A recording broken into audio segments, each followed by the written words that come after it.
Ghost of Yotei is coming out, and the media is in absolute full shill mode, trying to get past the boycott that's being enacted by gamers because of all the woke craziness that's going on with the game, including one developer that was out there actually mocking Charlie Kirk's death and going crazy. The company since terminated that person, and then wishy-washy just didn't issue a statement, went on for a long, long time despite people asking for it to, but there was a soft confirmation that it had happened, of course, as they were talking about it, and then they continued along with their marketing program.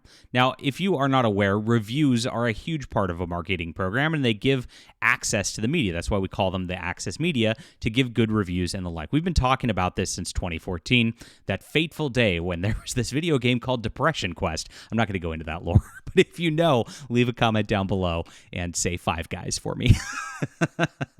But hey, this is how the video game media industry's been all along, and this is exactly why we've, of course, started fighting it and, of course, done what we can here, because these people hate you. They really want you dead all the way across the board, and there's a reason that they replaced all their developers with this crazy strong female lead team and made a strong female lead follow-up to Ghost of Tsushima, which was a game everybody liked and everybody was talking about, and actually comparing Ghost of Tsushima to Assassin's Creed Shadows, because Shadows was so woke in the same sort of genre, and Ghost of Tsushima seemed a way better option. Still does. Great old game. Now, this one is a sequel, not a sequel, where they, of course, changed the protagonist because they wanted to get into radical feminism. And they've responded back in the day about the game being woke. They lied about it. And, of course, everybody who's involved with this is a woke activist. So you got to give your money somewhere else. But we're going to look at what the mainstream media is doing in just a moment. Please hit the like and subscribe button. Join us here, guys. And I want you to get on my Fandom Pulse Substack. This is where we tell all of the news of the day, the video game news and everything else, and it is right here.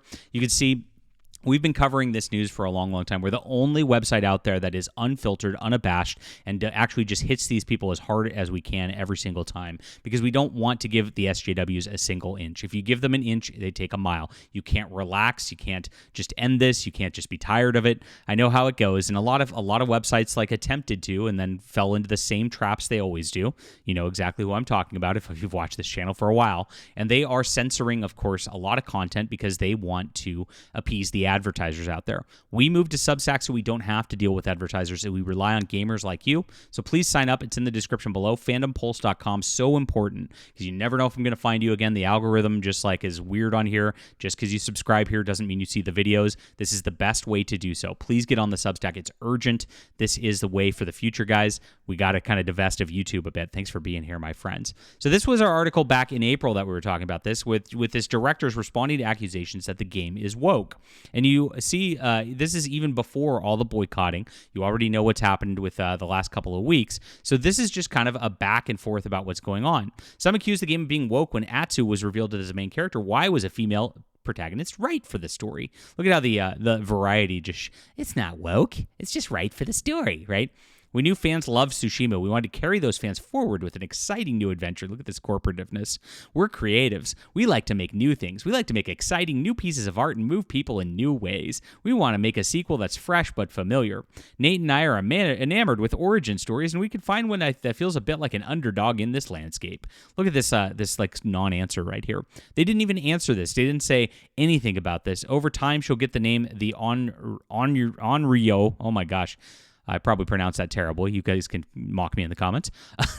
Because the Japanese folk legend is unkillable, vengeance-seeking ghost, and that's an awesome fit. There are typically stories of vengeance from females. It seems like a nice package for this. So that's what they move, and they go further, and the main female protagonist is somebody you meet early in her life. This is her origin story. It's one of heartbreak. She suffers horrible loss in her youth and quest for revenge, etc. So this is the story. She goes and hunts down members of the Yotei 6 who did her wrong, and then revenge. And in the process of hunting them down, overcoming all forces, she defies the odds as a strong female lead. Finally, a strong female lead. What this is a replacement character, because they like to do this. They bait you in, and we're going to see this with the Witcher franchise going on too. The next one's going to be Ciri as a Witcher, even though they're not supposed to be Witchers in the lore. This is what's going to happen. This is the trend of the industry. They make something nice, and then they replace it in order to keep you on the brand, right? And then they hope that you'll just follow the brand as they go do things. So the game was accused of being woke because, of course, this change. But here's the voice actress, Erika Ishii, a massive woke activist. Her ex-bios says that she uses pronouns here, and there it is, all pronouns. What a gender. And that's it. She also wrote on X, here's what she's got: a black trans collective that helps pay the rent and gender-affirming surgery for the black LGBTQ community. Black trans lives matter. It's right there. She also said, please supporting them. Black trans-led nonprofit. She loves pushing this deal. Our black trans siblings are especially vulnerable now, and I donated in honor of Juneteenth and Pride. But please join me in pledging to do our best for the black justice year-round. So, this is what your money's going to if you buy this game, right? Used to love Harry Potter, not anymore. This is the big Harry Potter virtue signal. I'm happy instead to support and be a part of fantasy narratives where all are welcome. Trans community, we deserve our better magic. There's that. And of course, she muted this because that's how it goes. Want to reiterate, trans rights are human rights. And then here's a video where she's yelling at effing TERFs, which is trans exclusionary feminists. Yes. She also claims the police are white supremacists. There we go. We will not let these terrorists, she calls the police, shake our resolve. 2020 showed us that we will rise up and make our voices heard. January 6th. Oh, the terrorists. Yes, that didn't happen. Despite voter suppression, facing down white supremacist police force and risking health and safety, we hit the polls and streets to say no more. They can't stop us. So this person's really, really woke.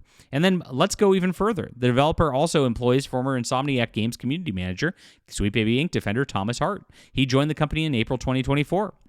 He also said the Sweet Baby Inc. controversy is mind-numbingly dumb. Most people have no idea how games are made or what a consultant does. Many don't even care to listen. Yeah, you're just dumb gamers. There you go. And then, of course, we've got Courtney Woods, who joined this as a senior staff writer. This is one of your senior staff writers at the company right here. There's a lot more on this. And then she said that she worked on Dragon Age and Mass Effect at BioWare. I wonder what happens there, right? So here's another one from BioWare and Mass Effect. You know exactly what's coming at this game. This is a woke nightmare, and here's what the mainstream media is saying. Look, 87 based on 103 critic reviews. Look at this. Game Rant's 100. It's a perfect game. Wow, Ghost of Tsushima walked so Ghost of Yotei can run. It beats it in every category with better graphics, better music, better gameplay, and a better story. Despite the occasional narrative lull. Wait a minute. Well, you gave it 100 and you just said there's a narrative lull. What the heck? They just lie in the middle of everything they do. It's amazing. Delivers a cinematic samurai tale. I thought they said she's not a samurai. Huh. Interesting. Gaming Nexus, it separates itself from the original game in all the right ways. Yay, 90, Medu PlayStation 90. IGN Brazil gives it an 85. All right. IGN gives it an 8 out of 10 also. Predictable. But well-executed story. Goes through gorgeous landscapes, fluid actions in a samurai fantasy. But again, the developers said she wasn't a samurai, so why is everybody saying she's a samurai now? Did they lie to us? Radio Times is saying this is kind of a boring thing. They're a little more, they seem a little more on the other side. But you can see that everybody else is going and giving this a huge positive review to try to show for this. This is a big narrative push, and I know a lot of these companies are paid or given access before games in order to, of course, put positive spins on these sorts of things. It happens all the time. We saw it big with Kingdom Come Deliverance 2 earlier this year, where they just did this massive marketing campaign and actually tried to cancel anybody who spoke out against the game and had other influencers who I think were paid attempt to do so as well. We're going to see very similar here because this boycott is a big deal, and they're running scared right now, my friends. So please hit the like and subscribe button. This is what's going on. We got to fix the culture, my friends. Get on the Substack. It's in the description below, fandompulse.com. Thanks for being here. Leave a comment with what you think. Are you going to be playing this game? Want to hear from you. We'll be back soon.